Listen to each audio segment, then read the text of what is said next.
Le PSG et Botafogo sortent vainqueurs de ce groupe au détriment de l'Atlético de Madrid. La défaite 4-0 face aux champions d'Europe en titre a été fatale. Pour Marca, les Colchoneros n'ont tout simplement pas été à la hauteur. Ils rentrent à la maison, écrit le journal AS. Dans les rangs madrilènes, on se cache derrière l'arbitrage pour justifier cette élimination précoce, revenant notamment sur le pénalty non accordé à Julián Álvarez face au PSG. La saison des hommes de Diego Simeone se termine sur une mauvaise note. Les joueurs vont pouvoir partir en vacances et recharger les batteries avant de repartir sur une nouvelle saison.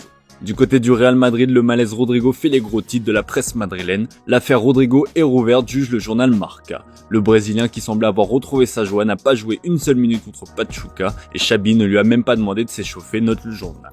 Mundo Deportivo souligne dans ses pages intérieures que son avenir est relancé. La cadena SER nous apprend d'ailleurs que le Real Madrid a fixé son prix à 90 millions d'euros. En cas de vente, ils utiliseront une partie de cet argent pour recruter le milieu tant désiré par Xabi Alonso. La cadena SER ajoute qu'Arsenal est bien intéressé par le Brésilien, mais ce dernier souhaite explorer d'autres options. Chelsea, Liverpool ou encore Manchester United ont été cités comme des points de chute à un moment donné, affaire à suivre.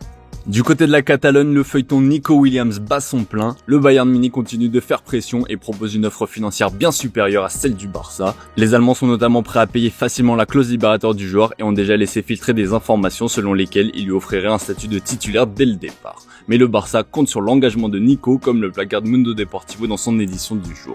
À Bilbao, l'Athletic tente de conserver son joueur vedette grâce à une offre de prolongation très alléchante. Le club basque a également haussé le ton publiquement, critiquant le Barça pour son intérêt persistant pour un joueur qu'il considère comme un élément clé de son projet. La pression vient également des médias locaux qui n'hésitent pas à critiquer le joueur. Dans les rangs barcelonais, l'optimisme est cependant de mise. Dans le vestiaire, les joueurs pensent qu'il sera un blaugrana pour le plus grand bonheur de Lamine Yamal, son grand ami en